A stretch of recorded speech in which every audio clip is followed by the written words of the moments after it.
Let's go back to the most recent past, to continue learning about the evolution of the air wings of American aircraft carriers.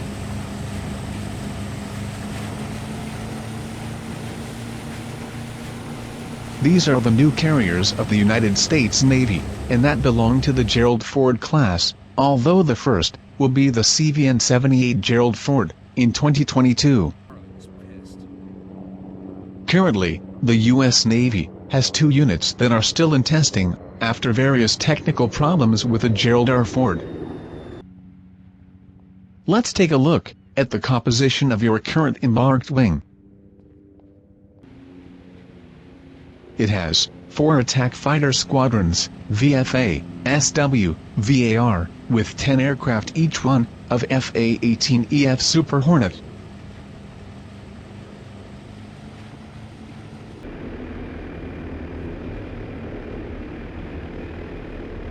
One Logistics Transport Aircraft Detachment, VRC, with 4 aircraft, C-2 Greyhound.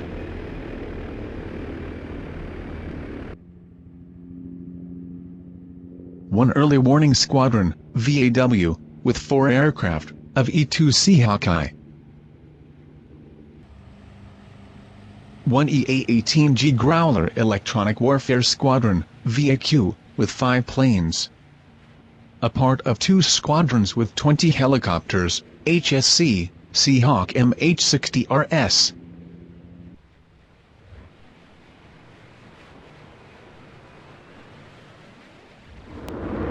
Let us know the summary, by type of mission and model of airplane or helicopter used, of this period of time.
As we can see, the tasks that were previously performed by 5 different planes, are now carried out by just one, the F-18 Super Hornet, with different adaptations.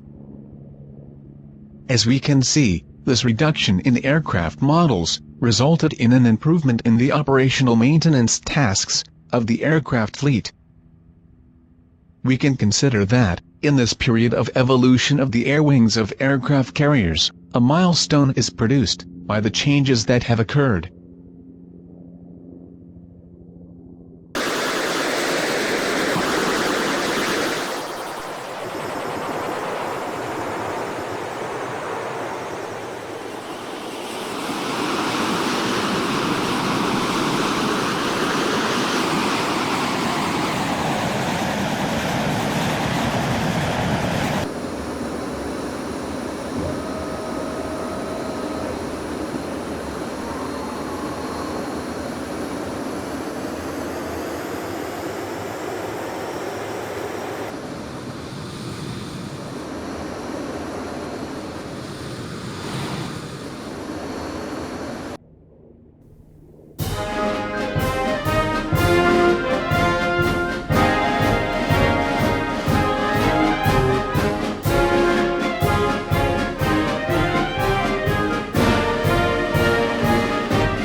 Let's advance in this documentary to know what will be the composition of an air wing of the U.S. Navy from 2020 to 2035.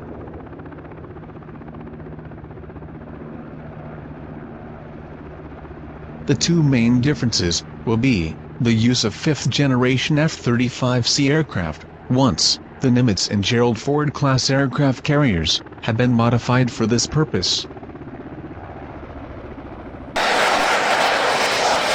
The F-35C carrier variant, CV, is the world's only fifth-generation, long-range stealth strike fighter, designed and built explicitly for carrier operations.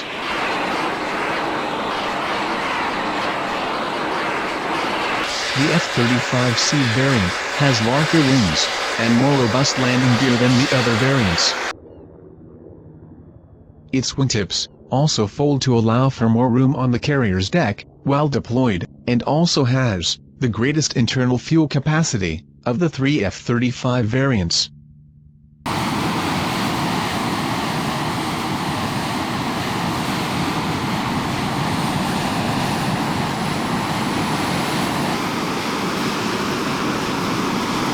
And the growing appearance of remotely piloted aircraft, UCAVs, unmanned combat aerial vehicle, or UAVs.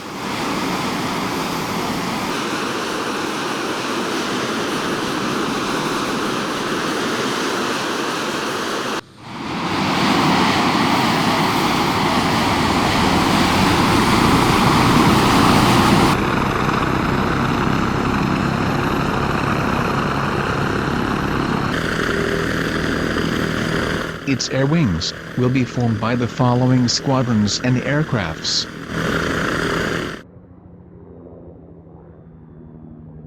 To attack squadrons, VFA, SW and VAQ, with 10 aircraft each, from F-35C, CTOL. To attack squadron, VFA, with 10 aircraft, from FA-18EF Super Hornet, Block 3.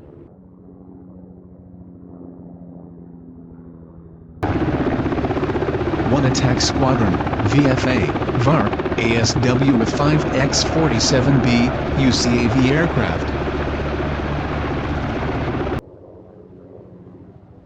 One attack squadron, VFA, HSC, with 6 UCAV helicopters, of MQ-8. One EA-18G Growler electronic warfare squadron, VAQ, with 4 planes.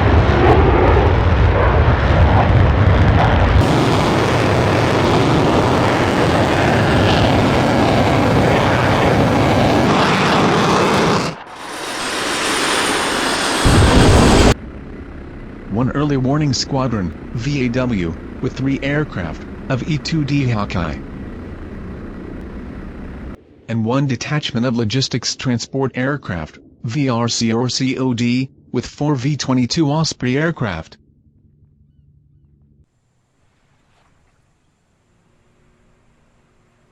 Apart from 2 helicopter squadrons, HSC, with 6 helicopters each, from MH-60RS.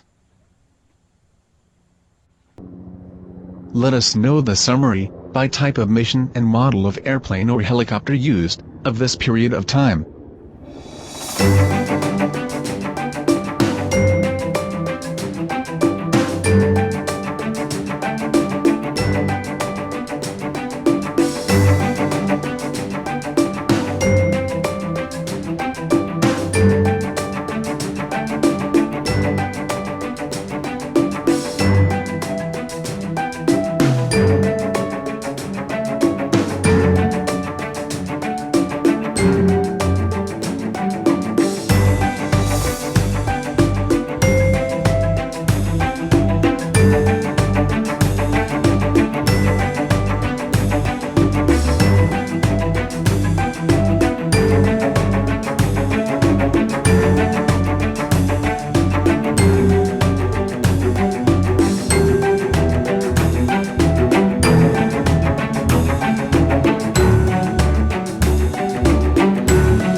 due to the smaller size of the new aircrafts, F-35 and UCAV, space is gained, both on deck and in the hangar.